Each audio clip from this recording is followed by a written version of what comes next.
One really fun thing that we can do with the website is we can add pictures to it. And you may have a backlog of some of these pictures uh, digitally or otherwise that you might want to get converted digitally. And we have set up on our website a space where all of those can be hosted. And right now we have a live gallery page which includes pictures. If it'll load. There we go. The gallery page as we have it set up right now includes pictures from over the last year or so. So there's some things that it might be really neat to have on this page. I'd love to get some shots of Christmas program or other big events that you've had here at the church. This would be a good place for those. But additionally, we have an archive. And what I'm thinking about for the archive is I think this would be a really good place for the church to keep pictures that are important to the place and fond memories, and give a picture of who this congregation has been over the years. And so the gallery is a really good place for a lot of those to be put. I got a kick looking through this, and especially seeing the old space and how much it's changed. But the gallery would be a good place for live pictures. For pictures that are maybe a little bit older, this might be a better place. However, it is helpful to be able to add those pictures, and so I want to show you how to do that in this video. From the gallery page, having already opened up our toolbar here, our developer toolbar, you notice that you'll have a button up at the top that says Add Images or Video. And so we're going to go ahead and add an image or video, and I'll show you some things that are helpful when doing that, and some things that are difficult, that will make it a little bit more difficult. Still will be doable. It just may take a little bit of patience or a little more robust network. So we're going to click Add Images or Video, and let's go ahead and go to Upload Image. And when you click Upload Image, it'll give you a place to type in a title and a description. And kind of like what we saw, or what you'll see in the event page as well, you can also do things like customize the image's URL, what shows up in the URL bar, or if you thought it was really important to say where this image was taken, you can add a location tag. And all of those things can be done here from the Edit Image page. But if all you want to do is add a picture, if you're not that worried about a title or description, you see this little arrow here pointing upward. That's an upload button. And so what we'll do if we wanted to upload a picture from my computer, we'll say upload an image. And it's going to open up another box that I don't think you'll be able to see, but I'll show you how that works in a second. I've got two images here that I want to see if we can upload. And this image is an image by John Collier, and the thing about this file is that the file size is very small. It's only about 51 kilobytes. So that's a comparatively small image size. By contrast, this is an image of Christ Pantocker. This actually might be the oldest picture we have of Jesus, by the way. But this image is going to be an awful lot larger. So that one was about 50 odd kilobytes. This one is 288 kilobytes. So you can see that's quite a bit larger. And typically, if you can find the size of an image, it'll give you a better idea of this. Smaller images are going to load better than larger images. And we'll take a look at that as we try and upload one or both of these pictures to the website. So in loading an image to the website, as we've already mentioned, you'll click this little button here, this Upload an Image button. And because of this ScreenCap program, you're not going to be able to see when the dialog box opens and I pick the image, but it's going to be the images we've already discussed. So I'm going to click this button. It's going to put me into a dialog box where I'm able to select an image. I'm going to try the smaller image, the John Collier interpretation of the Annunciation. And it'll do this little song and dance for a hot second. But with a smaller image, this doesn't typically take very long. So sure enough, there's our picture of the angel Gabriel and Mary and some pretty little lilies. And that picture is now live on the website. And there are some options once you get it uploaded. Let's say that I like this, but I really want it to be something that is, maybe I want to put it on the calendar, so I want to stylize it a little bit. Well, the web page has a built-in image, an image editor. So if I wanted to do something like, turning the colors way down, one would think that I could do that. It might not let me do it on this image because this image may be under copyright, or just it's not a photo. Or if I wanted to crop it, let's say that I need it to be a very particular ratio. Let's say that I want it to be a good bit smaller. So I could adjust the size of it, the scope of the thing, or I could just revert back to the original. And all of these are options that you can exercise once you've already uploaded the image. I'm going to hit cancel because I don't want to keep any of those changes. Yeah, discard those. So the image is still there. I'm going to hit save. And you'll notice that when I hit save, it doesn't pop up right here. That's because in order for it to show up on the website, we'll have to not just hit save, but save and publish. So let's look at our gallery here. And the gallery has a collection of all the photos that are on here. And then down at the bottom, it has this image that we just uploaded, but it's marked as draft. So it hasn't considered it part of the website, hasn't published it yet.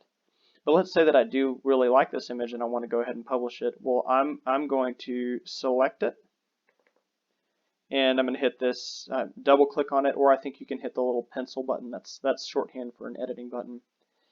And I like this, so I'm going to go ahead and save and publish it to the website.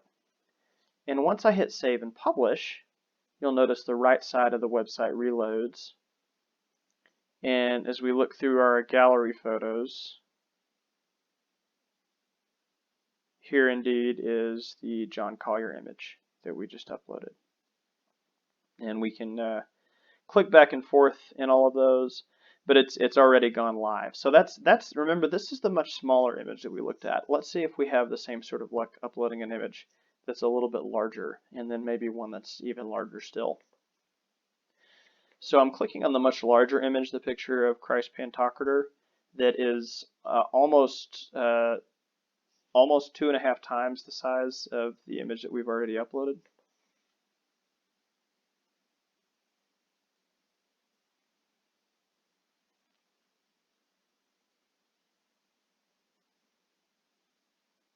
And it's able to do it, so that's good news for us. And we'll go ahead and hit this edit button. Looks good there.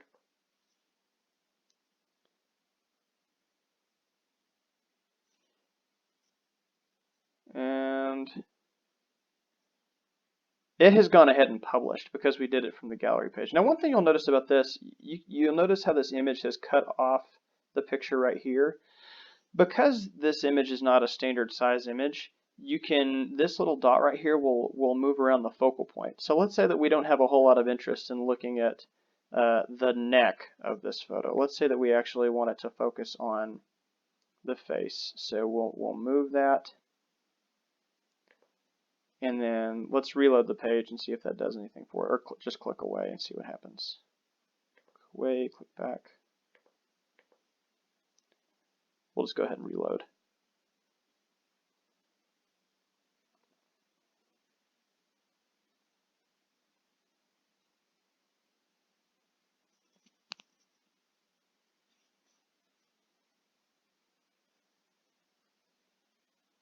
Okay. Technology can sometimes be a good practice for the discipline of patience, I find. Okay, so let's pull our gallery back up. Let's see if we've had any better luck with the orientation. Yeah, so because we moved that focal point on the image upward from where it was, it's now located in the middle of the face. That's what you're going to see. And with images that are closer to standard size, that's not as big of a deal. So these pictures that we have from the sanctuary, all of them are pretty much visible. But with an image like this that's pretty large and maybe even a little odd in shape, you can either have the option to resize it, like what we looked at here, or we can just move the focal point. It might be useful for us to look at resizing this image, given that we can't see all of it. So let's go ahead and try that. We're going to go here to the crop function. Let's really shrink this down. Let's maybe try something closer to that so that the computer knows exactly how to look at it. And let's save it like that.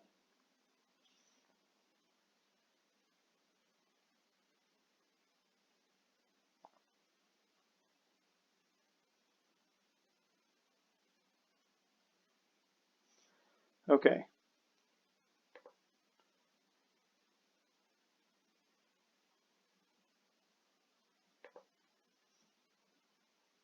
So I guess that didn't work. I think I probably moved a little too quickly for the website to be able to catch up. I'm going to hit save again, and this time I'm going to try to be a little more patient.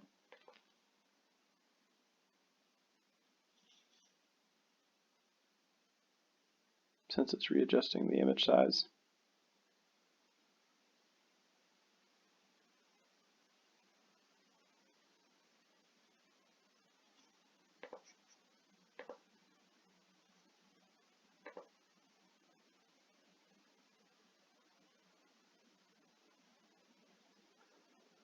Okay. And that has been unsuccessful. So, you know, as y'all spend some time putting things up and moving things around, if it doesn't go perfectly the first time, or if it isn't exactly the way that you want it, that's okay. Part of the deal with the website is this isn't foolproof technology on our end either. So just try not to get frustrated. It won't be that big of a deal. But we're not going to leave these. We're not going to leave these up. John Collier didn't go to our church, and this painting hangs up in a monastery in Egypt. So really, none of those have a whole lot to do with who we are. So we're going to take them down. So in our gallery page, I'm going to open up that button, that pane on the left-hand side, like what we had, and deleting these will be really simple. We're just going to select it, and we're going to hit remove. Or if you want to select it and come up here, see the little trash can icon, you can do that as well. And it doesn't trust you, so it's going to ask you to say that you really mean to do the thing you're doing. Go ahead and do it. And I'll delete this one the other way, since we've already deleted that one. Down here, since I've selected it, it gives us some options. I'm going to say remove. And again, it's going to ask me if I want to do that, and I do. So I'm going to hit confirm. And now both of those images are gone from our web page.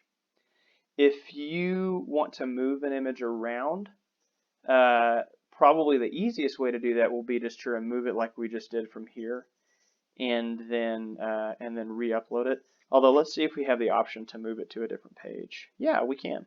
If we have pictures up from last Christmas, say, in this section, and we'd really like to move them out and put up the new pictures from this coming holiday season, well, let's just click this, and once we've clicked this, that move option will come up, and I think you can just move it into the archive photos, just like that.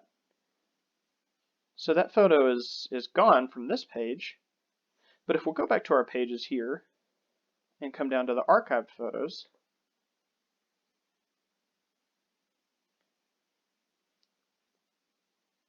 we see indeed that it is not truly lost. I'm guessing this is probably it loading right here, and it is, in fact.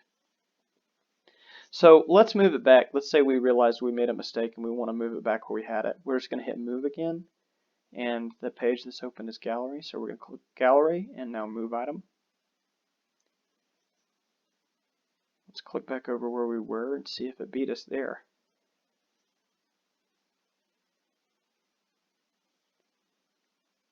And it did. It's made it right back to its home. So that's good news for us. Again, if you're adding images and you find yourself getting frustrated at all, I'm more than happy to help you upload any of these.